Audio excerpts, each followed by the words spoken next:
et puis comme si on ne payait pas suffisamment déjà pour un État défaillant. C'est ça aussi le problème. Dans le pays où on paye quasiment le plus d'impôts au monde et où les services publics s'effondrent comme nulle part ailleurs, effectivement, la nouvelle technique, c'est qu'après avoir créé 348 impôts différents, maintenant il y a une autre technique qui consiste à aller prendre de l'argent là où il existe sans que ce soit un impôt. Je m'explique.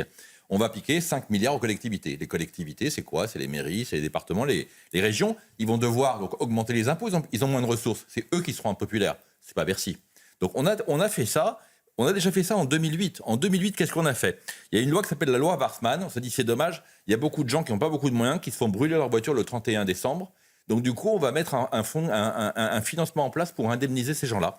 Et donc, on a mis un fonds qui est payé par les assurés. Donc c'est vous et moi, qui payent des impôts, et absolument pas l'État. On a recommencé avec ce qu'on appelle la loi CatNat, catastrophe naturelle.